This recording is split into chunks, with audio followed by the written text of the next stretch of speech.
फरजंदला अटक केली। कोट्यवधींची माया पोलिसांनी जप्त केली। 5 कोटींची रोख रक्कम आणि हत्यारही सापडली। डॉनच्या अटकेची कारवाई पोलिसांनी कशी केली? छत्रपती संभाजीनगर शहरातल्या मिटमिटा परिसरात मृत गुंड बाबा फरजंद याच्या आलिशान बंगल्यावर गुन्हे शाखेनं धाड टाकली। या धाडीत तब्बल 5 कोटी 63 लाख रुपयांचा मुद्देमाल जप्त करत मोठी कारवाई करण्यात आली आहे। या कारवाईत 6350 जिवंत काडतुस, 21 हत्यारं, 5 कोटी 26 लाखांची रोख रक्कम आणि 151.33 ग्रॅम सोन्याचे दागिने पोलिसांच्या हाती लागलेत। यामुळे शहरात एकच खळबळ उडाली आहे। कामगार युनियन आणि जमिनीच्या व्यवहाराच्या माध्यमातून गुन्हेगारी साम्राज्य उभारणाऱ्या बाबा फरजंद याच्या मृत्यूनंतर पोलिसांनी अत्यंत गोपनीय पद्धतीनं या कारवाईचं नियोजन केलं। गोपनीय माहिती मिळालेली होती की मिटमिटा छावणी पोलीस स्टेशनच्या एरियामध्ये जो भाग आहे त्या ठिकाणी एका घरामध्ये मोठ्या प्रमाणावरती बेहिशोबी रक्कम त्याचप्रमाणे शस्त्रास्त्र ठेवलेले आहेत। त्या अनुषंगाने माननीय पोलीस आयुक्त छत्रपती संभाजीनगर यांनी आदेशित केल्यानुसार गुन्हे शाखेची टीम त्या ठिकाणी पोहोचून त्या घराची झडती घेतली असता त्यामध्ये एक महिला शीला साळवे म्हणून आढळून आली। ती आणि 2 पंचांसमक्ष झडती घेतली असता त्याच्यामध्ये मोठ्या प्रमाणामध्ये कॅश रोख रक्कम ही 5 कोटी 26 लाख 29 हजार रुपये, त्याचप्रमाणे 6 वेपन्स, मोठ्या प्रमाणावरती तलवार, चाकू, गुप्ती, सोने आणि चांदे अशी मालमत्ता हस्तगत करण्यात आलेली आहे आणि त्या अनुषंगाने पोलीस स्टेशन छावणी या ठिकाणी गुन्हा दाखल करण्यात आलेला आहे। या ठिकाणी जे व्यक्तीचं घर होता त्याचं नाव आहे बाबा फरजंद अर्देशीर दोरडी। या व्यक्तीचं मागील महिन्यामध्येच डायबिटीजचे निधन झालेलं आहे आणि 1980 ते 90च्या कालावधीमध्ये हा कामगार युनियनचा अध्यक्ष देखील होता। याच्यावर गुन्हे देखील दाखल झालेले आहेत। नाही, याच्यामध्ये गोपनीय माहिती मिळालेली होती की याच्यामध्ये बेहिशोबी मालमत्ता तर आहेच, परंतु शस्त्र देखील आहे आणि त्याच्यावर ऑलरेडी गुन्हे दाखल असल्यामुळे ही कारवाई अतिशय गोपनीयरित्या करण्यात आली।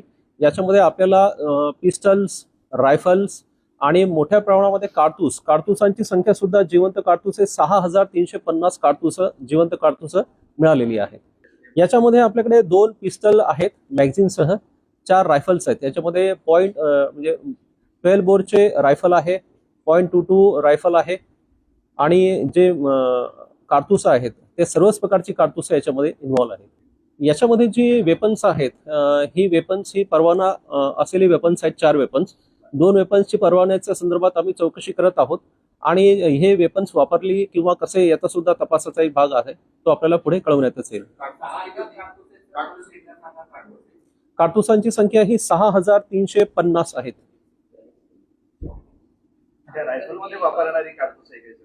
ही पिस्टलची पण आहे आणि रायफलची पण आहे, दोन्ही। याच्यामध्ये जर आपल्याला बायफर्गेशन हवं असेल तर एकूण 12 बोरचे 632 जिवंत काडतुस, 7.65 mm चे 1878 काडतुसे आणि .22 चे एकूण 3840 काडतुसे आहेत।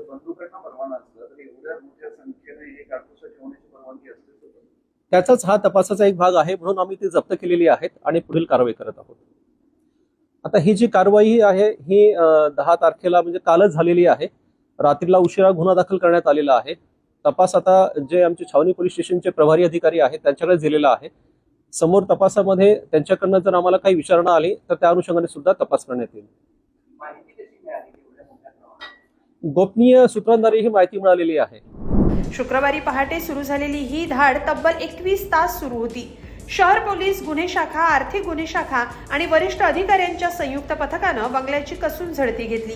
बंगल्यातील गुप्त जागांमधून कोट्यवधींची रोख रक्कम, मोठा शस्त्रसाठा आणि मौल्यवान दागिने जप्त करण्यात आले। रोख रक्कम एवढ्या मोठ्या प्रमाणात होती की ती मोजण्यासाठी काउंटिंग मशीन्सचा वापर करावा लागला। या कारवाईमुळे फरजंदच्या आर्थिक व्यवहारांबाबत आणि संभाव्य गुन्हेगारी जाळ्याबाबत नव्या तपासाला वेग आलाय।